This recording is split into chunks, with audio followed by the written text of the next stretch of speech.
We started these conversations because CR is looking, you still looking for finance for your movie? Yeah, I have a depression awareness movie and suicide prevention suicide movie about a young teenage girl who committed suicide in school, and all of her classmates decided a movie because they didn't want her death to mean nothing.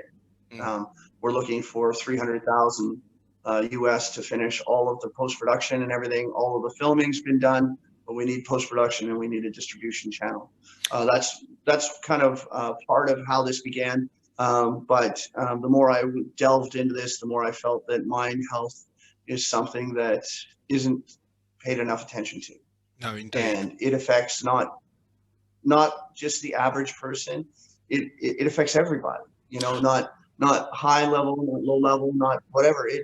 There's as I've been through this situation, I found multiple people who were teenagers and youth and 12 years old committed suicide. Right? Mm. It's not something that is specific to an age or sex or race or anything. We all need to pay attention to it. And through this movie, I've really grown a passion for trying to help people. Help people. To me, in the end, it's the helping people. Um, Help people release that. That Christian said this really good. Hold on. Mm. When you get to that wall that everybody gets to when they're about to go commit suicide, hold on for a day or two, something, but that feeling will pass. All feelings are temporary. They're not permanent. All feelings are temporary. You are not sad. You feel sad, Yeah, right? that's very important And distinction. feelings come and feelings go. So it's a big difference. And that was something that I was taught early was you are not sad. You are not, it is not you.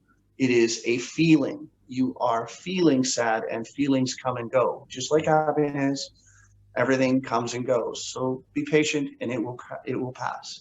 The despair, the feeling of sadness will pass. It's a very good point, actually. I was listening to a Tony Robbins YouTube, and he said that feelings are like seasons in that they pass.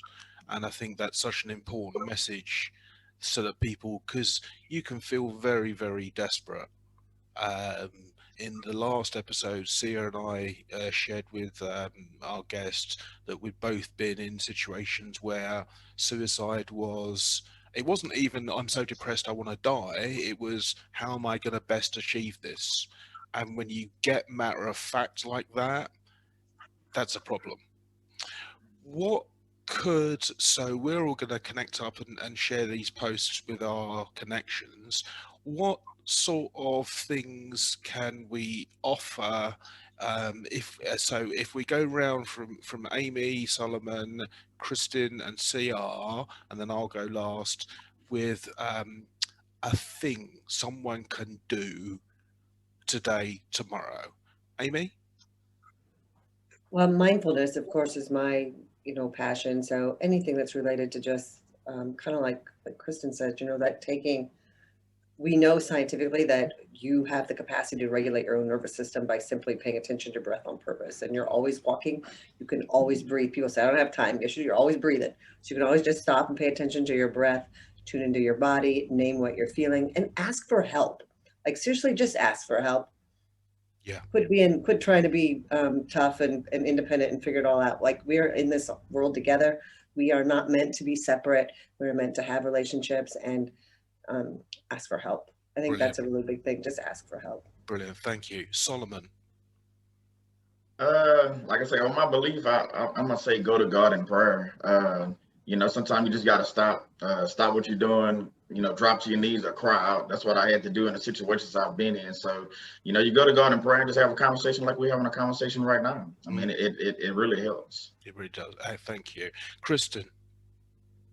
I would say, honestly, like have those people that surround you, or if you don't feel like you have anyone, reach within yourself. I also do believe in God or source. I believe there's a higher power. So reaching out to that, I have personally made videos to myself when I've been struggling the most because I'm like, nobody will understand this. So I've actually made like a video of me talking to me because I knew that only I could understand what I was going through at that moment. I've watched those videos. I've watched those videos now. In fact, last night I watched some of those videos of something really difficult I was going through this year. It was extremely powerful, very healing to be able to just talk it out to myself, because knowing nobody else will be able to understand this, but getting it out, whether you write it out, verbally get it out, call somebody, but don't give up. No matter what, don't give up. You're needed, you're wanted, you're loved. You make a difference. Every single person here that's listening and watching, you are authentically you, and you are absolutely necessary for the involvement of what you are doing. You're important. As part of life. I'll tell you what, those are 3 excellent tips, Kristen. I particularly like the idea because everyone has their phone. Apart from me, I've got a flip phone. Everyone has a phone. They have a camera. Record yourself.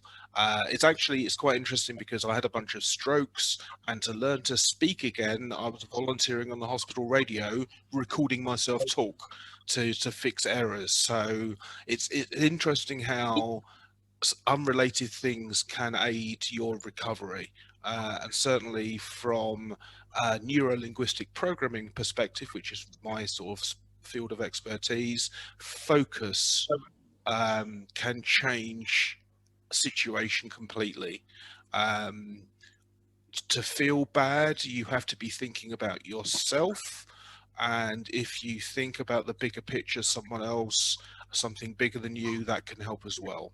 All right, well, look, we've had some great chats. Thank you all so much for contributing, and we'll hope these posts make a difference. So wave goodbye to all the virtual viewers. Hey, cool.